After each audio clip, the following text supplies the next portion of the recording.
En quoi l'huile de palme pose-t-elle problème? Elle est partout. Biocarburants, pâte à tartiner, biscuits, pain de mie, shampoing et même dentifrice, tous ces produits contiennent de l'huile de palme. C'est l'huile végétale la plus consommée dans le monde aujourd'hui alors qu'elle était à peine utilisée il y a une trentaine d'années. Alors, comment expliquer un tel succès? D'abord, ce corps gras a l'avantage d'être économique. À l'hectare, le rendement du palmier à huile est 10 fois plus élevé que celui du soja. Mais cette matière première présente d'autres qualités pour les industriels. Elle reste semi-solide dans un climat tempéré et est donc pratique à transporter. Elle donne également un côté onctueux aux produits comme la margarine et se conserve plus longtemps. Alors, pas étonnant que la demande en huile de palme ait explosé au cours des dernières décennies. À l'échelle mondiale, c'est l'industrie agroalimentaire qui en est la plus friande. Elle absorbe 80% de la production.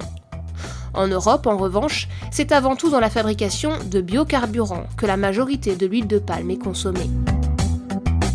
Côté producteur, l'Indonésie et la Malaisie s'imposent en tête. Loin derrière, la Thaïlande, le Nigeria et la Colombie produisent également le précieux or rouge. Alors en quoi ce boom de l'huile de palme est-il un problème? D'abord parce que la production d'huile de palme va de pair avec une déforestation massive. Les plantations de palmiers à huile sont à l'origine de 40% de la déforestation liée à l'agriculture intensive. Les conséquences pour la biodiversité sont catastrophiques. L'orang-outan, par exemple, est en voie de disparition car il est tout simplement privé de son habitat.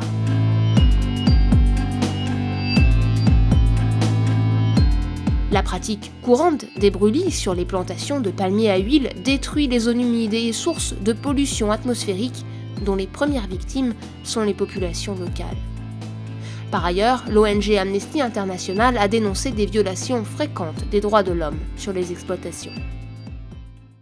Face à cette situation, les réponses restent timides. Un étiquetage sans huile de palme a été créé que l'on retrouve sur certains produits. Des pays comme la France ou l'Allemagne ont également promis d'aller vers 100% d'huile de palme durable d'ici 2020. C'est-à-dire une huile de palme issue de plantations qui ne sont ni gagnées sur des tourbières et des forêts primaires, ni source de conflits avec des populations locales, ni employeuses d'enfants. Reste que pour l'instant, rien n'oblige les pays européens à vérifier l'origine de l'huile de palme qu'ils consomment, soit 12 litres par personne chaque année.